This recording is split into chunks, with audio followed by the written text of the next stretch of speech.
Everyone wants to be able to save as much money as possible, as quickly as possible.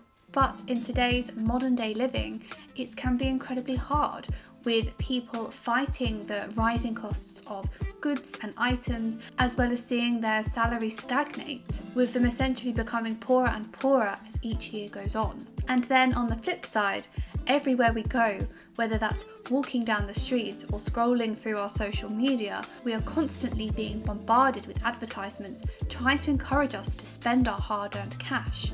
And particularly with e-commerce and online, it is so easy to spend your money in a single click 24/7.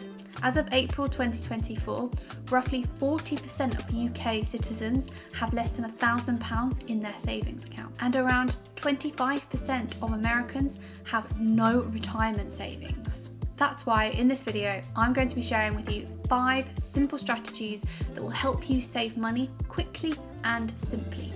The first one being harnessing digital savings tools. In terms of in general what I have found has worked for me best with regards to saving money, it's being able to automate the process as much as I possibly can. If I don't have to think about it, there's no opportunity for me to back out and not do it. And similarly, it works in the background, I forget that it's happened, and I have money going into my savings account every single month.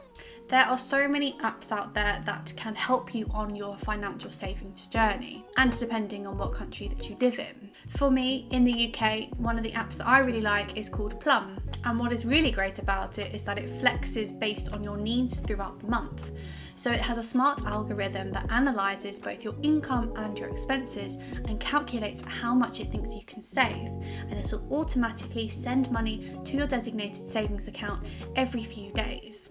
And within it, like many other apps, it offers some other intelligent ways of saving, such as rounding up every single purchase. So let's say you're buying yourself a coffee and it is £3.10. It will automatically round up that amount to £4 and you'll be saving the extra 90p.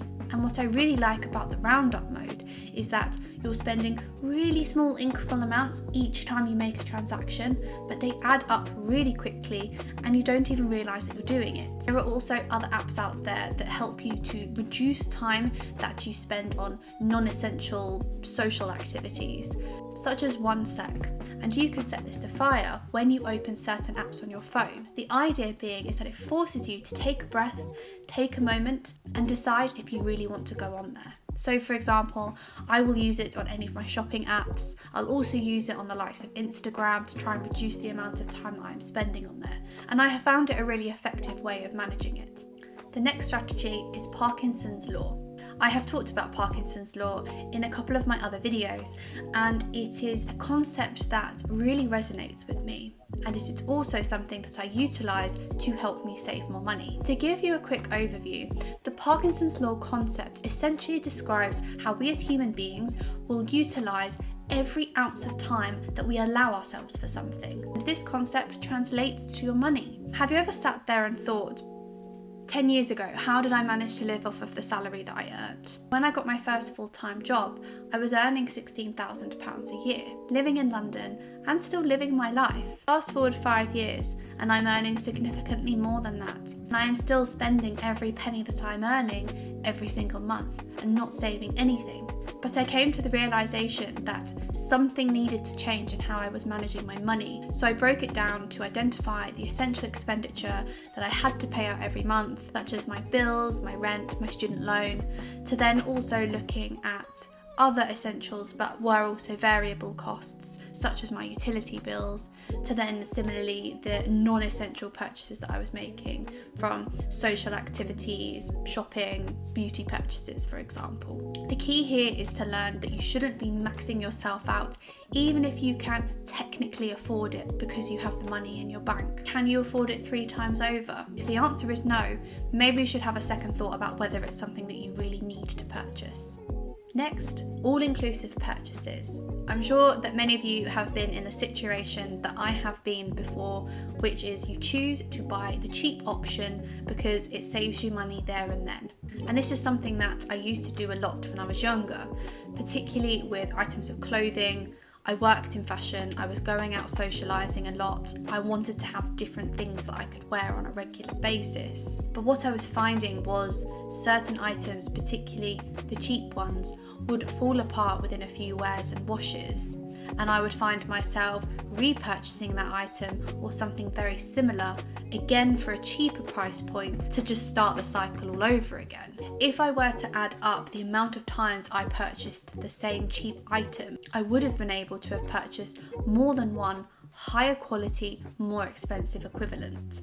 And that equivalent would still be in my wardrobe, still being worn. Identifying a few areas in your life where you're able to do this can end up saving you a lot of money in the long run. Next, don't be a last minute person. This was something that I was notorious for being when I was younger, particularly when I was living alone in my apartment in London, working really long hours, tired all of the time, never had any ambition or desire to cook, and instead would more often than not buy at least 2 takeaways per week, and then another 1 or 2 supermarket deliveries via Deliveroo, which if anyone has ever bought their supermarket shop via Deliveroo, they will know it's a very expensive way to buy food. That's then on top of purchasing my lunches when I'm at work, as well as also a coffee every morning.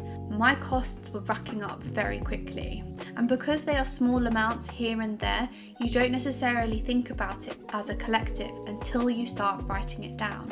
And when I did, I realised that I needed to make a change. Not only did I need to spend less money on the likes of Deliveroo and Uber Eats, but I also needed to be eating better, eating more healthy food and nurturing my body more. So I committed to spending a few hours every Sunday prepping meals for the week ahead, alternating maybe between my lunches and my dinner so I could still mix things up a bit and keep it interesting. That money that I was then not spending on takeaways and my lunches was instead being put into a savings account and earning me interest every month. But I mean, don't get me wrong, there's no need to plan every single aspect of your life every single day. Some last minute flexibility is healthy and good for you and keeps things fresh. And then finally, the $5 principle. Now I know I have talked a lot in this video about being in control of your money, being very strict with it and being very careful about how you spend it. But I did also want to reference the other side of things because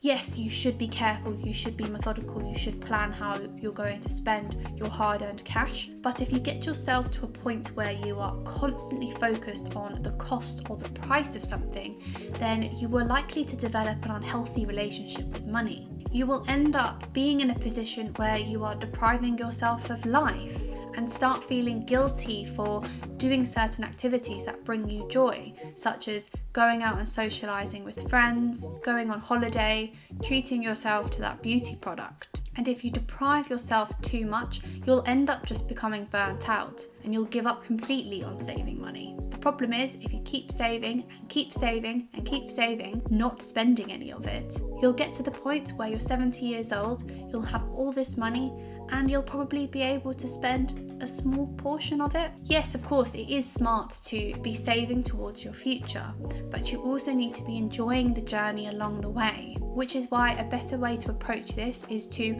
aggressively spend on things that you love and really do bring you joy and happiness, and equally reducing the spending on things that you don't. Yes, I have bought my lovely coffee machine, which I use every single day, but sometimes you just need a shop bought coffee. I really enjoy the walk to the coffee shop, getting some fresh air, having some time to clear my head, and then having a delicious, well-made coffee at the end of it. It's the whole process. Yes, it may cost me around £4 to purchase, but the amount of joy and happiness that £4 brings me is well worth it. And there are certain things like that that do bring me joy in my life, and I choose to aggressively spend on them because of the benefit that it gives me. And a really easy way of identifying whether something is worth spending the money on is identifying an item's true value. And how you do this is, firstly, you have the item's value, aka what you get from it, and secondly, the item's price, what you paid to get it. So the item's value minus the item's price gives you the item's true value. And if that still looks good to you, then go for it. It can be very easy to get overwhelmed by the thought of saving a large sum of money, 10k, 50k, 100k, but they all start from making these small actions, creating these small habits, and them compounding into something bigger. We're playing the long game here. It won't happen overnight, but if you are consistent and persistent, you'll get there. I really hope you enjoyed this video. If you did, I really think you would enjoy my video on 5 investments that helped me double my income, which I will link down in the comments below. I'll see you in the next video.